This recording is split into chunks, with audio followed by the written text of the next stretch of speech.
The winter that ate them alive. There are decisions that seem reasonable in the moment, choices that feel like shortcuts, like opportunities, like the kind of calculated risks that people take every day without consequence. And then there are decisions that become prisons.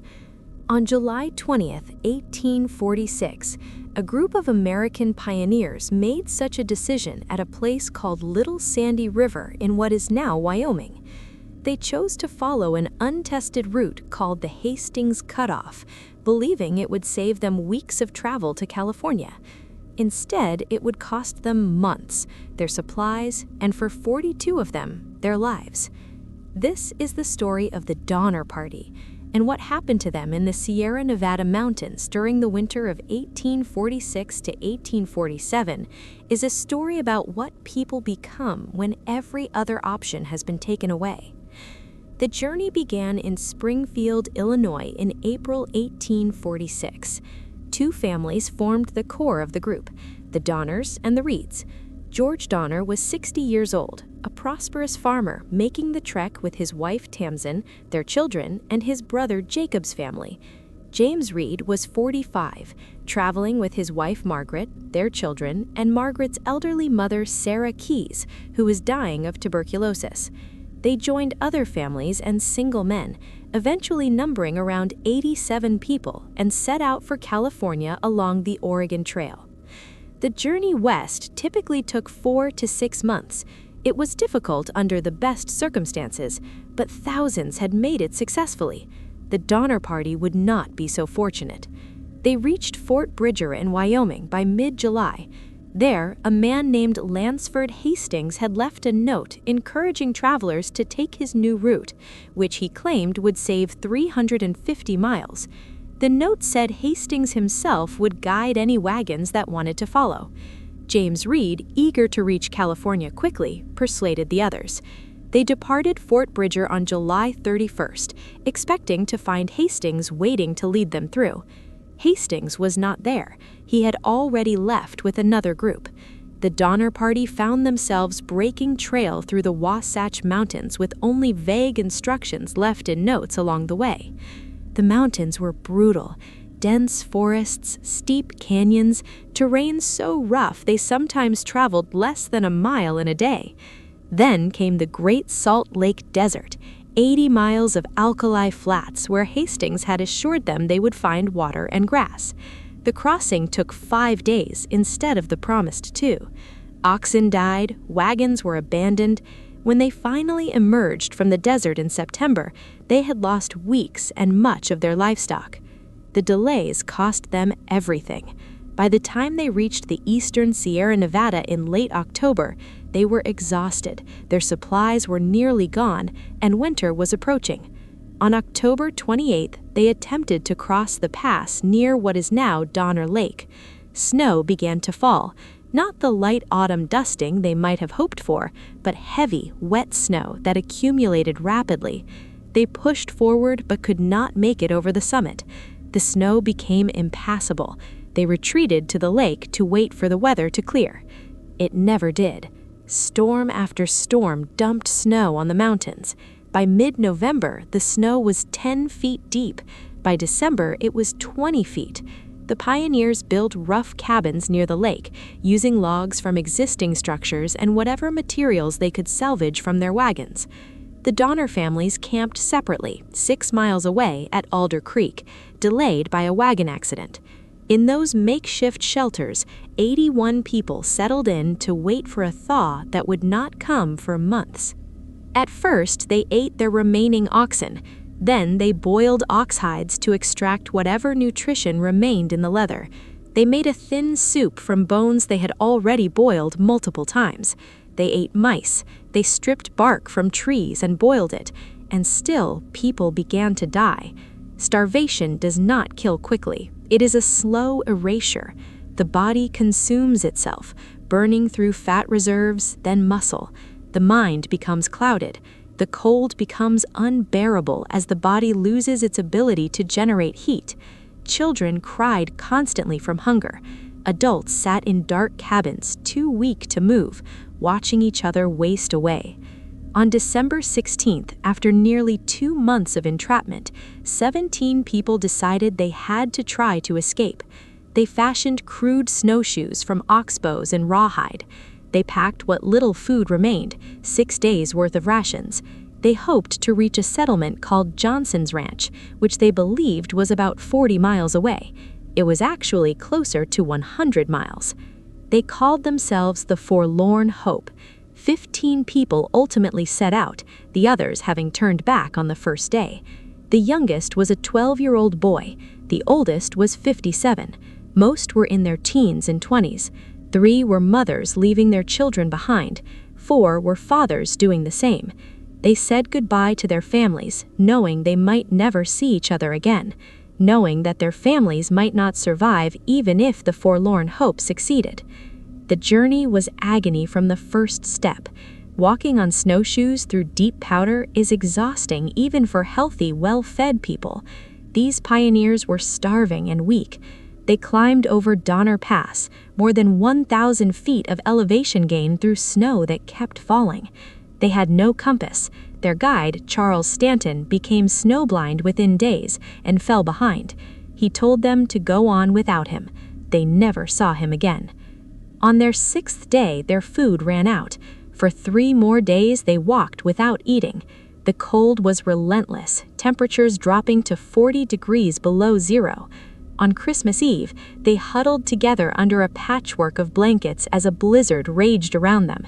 4 people died that night: Antonio, a Mexican herder; Patrick Dolan, an Irish immigrant; Franklin Graves, the 57-year-old father traveling with 2 of his daughters; and Lemuel Murphy, the 12-year-old boy. And then, because there was no other choice, the survivors did what humans have occasionally done when pushed beyond the limits of endurance. They ate the dead. They stripped flesh from the bodies of their companions, dried it by the fire, and consumed it to stay alive. They made an agreement: no one would eat their own relatives, but beyond that, survival took precedence over taboo. The Forlorn Hope wandered lost through the wilderness for 33 days. 2 Miwok guides, Luis and Salvador, who had accompanied Charles Stanton from Sutter's Fort with supplies months earlier, were with the group. They fled when the cannibalism began, but were later found by William Foster, who shot and killed them both. Foster and the other survivors then consumed their bodies as well. On January 18, 1947, 7 people staggered into a Miwok village near Johnson's Ranch. 5 women and 2 men, all of them emaciated, frostbitten, traumatized. A woman who answered the door of a settler's home found a man on her doorstep barely alive, leaving bloody footprints in the snow. The rescue was organized immediately. The first relief party reached Donner Lake on February 19, 1847. What they found was beyond description. The cabins were half buried in snow. The survivors who could still move emerged slowly, skeletal figures with hollow eyes. Bodies lay scattered around the camps, some partially consumed. Inside the cabins, the living sat among the dead, too weak to bury them, too desperate to waste the flesh. It took 4 separate rescue missions to bring out all the survivors. Each expedition could only carry limited supplies and could only take the strongest refugees, meaning that the weakest had to wait, knowing they might not survive until the next party arrived. Children were separated from parents. Families were torn apart. Some rescuers, upon seeing the conditions, refused to enter the camps. The last survivor, a man named Louis Keseberg, was found on April 21, 1847. He was alone at the lake camp. According to the rescue party, they found him with a pot of human flesh and scattered bones. George Donner's body was found with his skull split open, the brain removed. Keseberg would spend the rest of his life denying that he had murdered anyone, insisting he had only eaten those who were already dead. No one believed him. Newspapers called him the human cannibal. He sued for libel and lost. Of the 87 people who started the journey, 42 died. The rest carried the trauma for the remainder of their lives. Some survivors spoke openly about what they had done to survive. Others refused to acknowledge it, ashamed of what desperation had driven them to. Mary Graves, who had eaten the flesh of her father, married, but said years later that she wished she could cry, but had forgotten how. Her brother William, also a survivor, was described by relatives as eccentric and irascible, never quite the same. Nancy Graves, 9 years old when rescued, reportedly could never recover from having eaten her mother and brother. The children who survived faced particular horror. 7-year-old Mary Donner later admitted, "I could not help it. I had eaten nothing for days, and I was afraid to die." A 12-year-old survivor wrote to her cousin, "Oh, Mary, I have not wrote you half of the trouble we have had." These were children who watched their parents die, who ate human flesh to stay alive, who spent months in dark cabins listening to the sounds of suffering. The Donner Party's ordeal became national news within months. Newspapers sensationalized the cannibalism, sometimes exaggerating, sometimes inventing details. The survivors found themselves simultaneously pitied and shunned, treated as tragic figures and as pariahs. Some encounters were openly hostile. The Breen family, who had survived largely intact, purchased an inn in California. Years later, a guest discovered he was staying with Donner Party survivors and wrote about his discomfort for Harper's Magazine, never using their names but making his disgust clear. The disaster did little to slow westward migration. Within 3 years, the California gold rush would bring hundreds of thousands more settlers west, but the name Donner would become synonymous with the darkest possibilities of frontier life. The lake where they camped was renamed Donner Lake. The pass they failed to cross in time became Donner Pass. The story became a cautionary tale, a reminder that the American dream of westward expansion carried a cost measured in frozen bodies and unthinkable choices. What haunts me about the Donner Party is not just what they did to survive, but what they had to become to do it. These were ordinary people, families, farmers. They made one bad decision, followed by another, delayed one day too many, and found themselves trapped. And in that trap, they discovered that civilization is thinner than we like to believe, that hunger can override any moral law, that the boundary between the living and the dead can blur when survival demands it. The pioneers who died in those mountains did not die heroically. They died slowly, miserably, watching their children starve, knowing there was no help coming. And those who survived did so by crossing a line that most of us will never have to contemplate. They lived the rest of their lives knowing what they had done, carrying that knowledge like a scar that never faded. If you found this exploration of the Donner Party's tragedy compelling, I'd appreciate if you would take a moment to like this video and subscribe to the channel. There are more dark chapters of history waiting, more stories of ordinary people pushed to extraordinary extremes. I'll be here to guide you through them.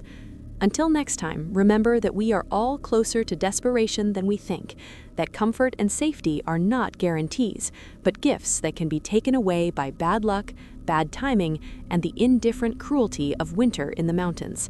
The Donner Party learned this, and their story ensures we never forget.